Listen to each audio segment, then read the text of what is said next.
My name's Rosie Whiteoak and this is my Consumer Insight presentation. In 1884, Michael Marks opened his first penny bazaar stall in Kirkstall Market in Leeds. 10 years later, in 1894, a partnership was formed between Michael Marks and Thomas Spencer. By 1900, the partnership owned 12 high street stores and 24 market stalls. To this day, over 130 years since its creation, Marks & Spencer remains a stalwart of the UK High Street, with 1,043 UK stores in 2019. The brand sells an array of products including clothing, homewares and food. Due to the varied product portfolio of Marks & Spencer, the brand has competitors from many angles. In the food market, the brand's key competitors include Waitrose, Tesco and Sainsbury's. In recent years, the brand's sale of food has made up an increasing share of the brand's overall sales. In terms of high street clothing and homewares, the brand has to compete with the likes of Next and Primark. In this presentation, I will be exploring Marks & Spencer's use of consumer behavioural theory, focusing on attitudes and persuasion, perception, and family and reference groups. Żmijin and Piacentini 2018 define the concept of attitudes in its simplest form as being made up of what you think, what you feel, and what you do. One key model within the attitude and persuasion theory is Hyder's balance theory. As Solomon et al. 2019 details, Hyder's balance theory involves three elements. 1. A person and their perceptions, of 2. An attitude object, and 3. Some other person or object. The perceptions in this theory can either be positive or negative, leaving the triad balanced or unbalanced. Żmijin and Piacentini 2018 explain that connected to the balance theory is the concept of cognitive dissonance, which is the state of having inconsistent beliefs and attitudes, and that it is based on the belief that people need consistency or consonance between their behaviour and their attitudes. Therefore, when the balance theory triad is unbalanced, the individual feels tension, and so in order to reduce this feeling and achieve consistency, the individual will alter their attitudes. Solomon et al. 2019 explains that the balance theory is the basis of celebrity endorsement, writing that marketers hope that the star's popularity will transfer to the product, and that ideally the advertiser decides what meanings the product should convey, that is, how it is positioned in the marketplace, and then chooses a celebrity who has come to evoke that meaning. Marks & Spencer has in the past and continues to work with celebrities in order to market their products. In September 2018, M&S released the first of their adverts featuring celebrities Rochelle Humes, Paddy McGuinness, Amanda Holden and Emma Willis as a panel of M&S food tasters. The adverts showing the 4 stars tasting new food products have been released monthly since the initial advert to showcase the new food products on offer each month. At the same time, in September 2018, the brand also announced that Holly Willoughby had joined the brand as an ambassador, with the TV star creating a clothing edit entitled Holly's Must-Haves. Willoughby starred in and narrated the 2018 Christmas advert and has created multiple sponsored posts on her Instagram page for the brand. These celebrities that the brand is currently working with are all stars of British television. The 5 celebrities have become household names and are incredibly successful, yet somehow manage to remain relatable and therefore popular with the public. Marks & Spencer have chosen these stars carefully to allow them to convey the key meanings of the business and its products. The Marks & Spencer brand prides itself on its 136-year heritage, making it a staple of British culture, in the same way that these celebrities have become staples of British television. Putting the balance theory into practice using Holly Willoughby working with M&S as an example, you can see how celebrity endorsement can alter attitudes towards a brand. For example, if someone loves Holly Willoughby and her style but feels negatively towards M&S clothing as they think the products are old-fashioned, this creates an unbalanced triad. In order to achieve balance, that person may change their attitude towards M&S clothing, realising that if their idol Holly wears the clothes from that brand, it can't be as old-fashioned as they originally believed. In September 2018, Tesco announced their deal with celebrity chef Jamie Oliver. The deal involved Jamie Oliver promoting Tesco food products and creating a range of healthy recipes for Tesco. As Solomon et al. 2019 explain, The credibility is reinforced if the consumer advertisement reader thinks that the source's qualifications are relevant to the product he or she endorses, making celebrity chef Oliver the perfect candidate for Tesco to work with. However, in terms of source attractiveness, which is based on the source's social value, such as their social status, physical appearance, success and relatability to the audience, Jamie Oliver may not be as perfect as an ambassador. In 2018, the chef had to close some of the Jamie's Italian restaurant sites before closing all of the restaurants in May of 2019 due to the collapse of the chain. Therefore, the extent to which the public views the chef positively may have been affected by this. Similarly, Oliver had previously been an ambassador for supermarket rival Sainsbury's for 11 years, and so this may make his promotion of Tesco feel less authentic to consumers. If the audience does not have a strong positive attitude to the celebrity, this will not be enough to change the audience's attitude to the brand, meaning there would be little effect from the endorsement. The balance theory could also work in an adverse manner. If the audience feels negatively towards the celebrity, their positive attitude towards the brand may shift to negative because of its association. Perception is the process through which information in the form of stimuli in the environment is selected, organised and interpreted through the sense organs. One key topic within the perception area of theory is sensory marketing. Sensory marketing is stated by Krishna 2011 to be marketing that engages the consumer's senses and affects their behaviour. Krishna and Schwartz 2014 explain that the assumption that people attend to their own bodily states and extract information from them has a long tradition in art, philosophy and psychology. Hussain 2019 also states that sensory and multisensory marketing is long-lasting. Krishna and Elder explain in their chapter of the Krishna 2011 book Sensory Marketing that a 2010 study by Krishna and Elder demonstrated that ads for food do not merely affect awareness and intention to purchase but can also affect perceived taste. In particular, they show that ads incorporating multiple versus a single sense can lead to a heightened taste perceptions. The concept of sensory marketing has long played a part in Marks & Spencer's marketing strategy.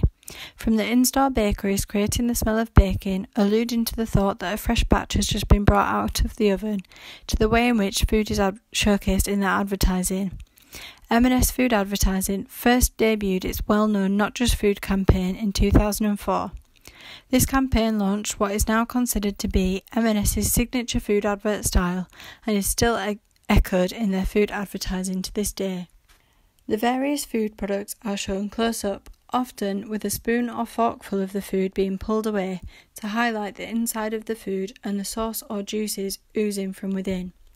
A key recent example of this style of advertising by M&S would be the 2017 Christmas food advert.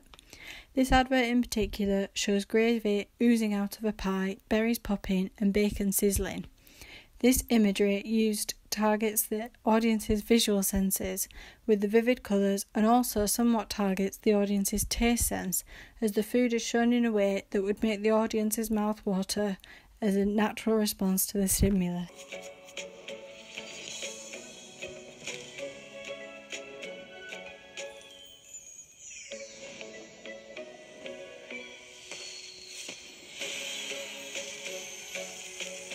Aaron Call 2015 states that sounds are also associated with tastes, explaining that, for example, the uncapping sound in Coca-Cola advertisements and the person thirstily drinking Coca-Cola creates the illusion of a cooling, refreshing drink.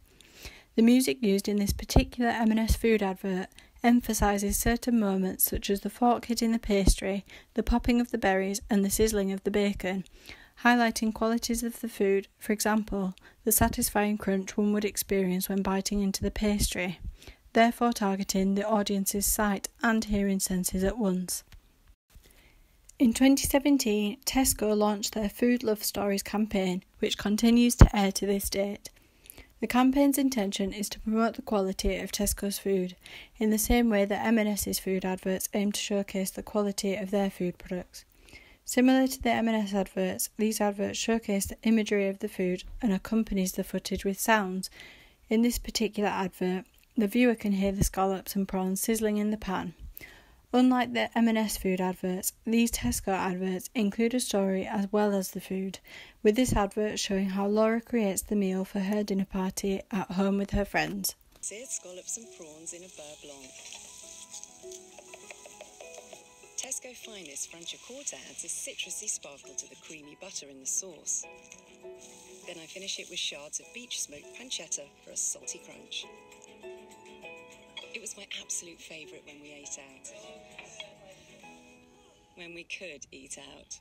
Research by Vallejo et al. 2019 found that advertising is effective when it includes a story.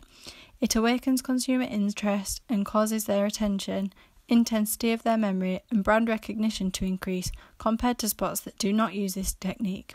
Therefore, it could be argued that the Tesco advert is more effective than the M&S advert, as it incorporates both sensory marketing and storytelling. Smajan and Piacentini 2018 explained the impact of family and reference group on consumer behaviour, stating that people do not consume in isolation. Solomon et al. 2019 described the power of children as decision makers, explaining how parental decision makers can be influenced by requests from their children, a concept known as parental yielding. The stages of children as consumers are shown in this graph, with it being explained that within the first 2 years of life, children begin to make requests for desired objects. As children grow older, they develop their abilities as a consumer before finally being able to make independent purchases. Solomon et al. Also explained that children often have a say in what their parents buy, especially in regard to food products. Research by O'Doherty et al. 2006 found parents collectively responding affirmatively to children's requests for food items nearly half the time, therefore showcasing the power that children can have over their parents' purchase decisions. Marks & Spencer began a sponsorship of the Saturday night ITV programme Britain's Got Talent in 2019, continuing the deal in 2020.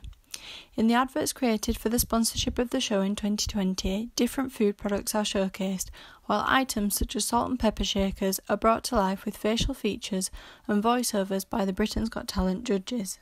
Britain's Got Talent attracts soaring ratings, with a campaign article from June 2019 explaining that the first episode of the 2019 competition reached a peak of 9.7 million viewers. In addition to the soaring ratings, the family-friendly nature of the programme and the prime-time slot allows for the whole family to sit together and watch it. The use of the kitchen utensil characters in these sponsorship adverts will appeal to the children who are viewing the programme and make them aware of the M&S brand and its products, therefore leading to the children requesting these products. Although a small portion of the food products features such as the yum nuts would be considered unhealthy, the adverts often showcase fruits. This would therefore encourage parents to surrender to their child's requests, as they are likely to want to encourage them to request nutritious items, and would therefore help to eliminate any guilt parents may feel in surrendering to their child's request. By making children aware of the brand and its products at a young age, the brand would be able to harness the power of these young consumers as their buying power develops. For Christmas 2016, Aldi debuted their Kevin the Carrot adverts, with each Christmas advert since featuring the carrot character in various settings. In the 2019 Kevin the Carrot Christmas advert, there are references to the hit film The Greatest Showman, while singer Robbie Williams provides the voice for Kevin. The concept is using the same consumer behavioural theory as the 2020 M&S adverts by aiming to appeal to children. This is furthered by the release of the Kevin the Carrot soft plush toys and the merchandise that went on sale. The adverts and plush toys encourage children to make requests to their parents, which therefore leads to the parent visiting the store to purchase the soft toy. As food is a product that is often co-consumed, targeting a family audience like M&S and Aldi have done in these examples could be very effective. Aldi reserves this type of advertising for during the Christmas period, whereas the M&S sponsorship of Britain's Got Talent takes place from April to June. Perhaps it would be beneficial for both brands to run this form of advertising at other times of the year in order to make the most of the family market. To conclude, I have examined the ways in which Marks & Spencer utilises three key areas of consumer behaviour theory. In terms of attitude and persuasion, the brand uses celebrity endorsement in relation to the balance theory to change consumers' attitudes towards the brand. M&S uses sensory marketing in their advertising to alter consumers' perception of the food products the brand sells. Finally, M&S recognise the power that children have in decision-making and have created their television adverts in sponsorship of Britain's Got Talent to appeal to children and to harness this power.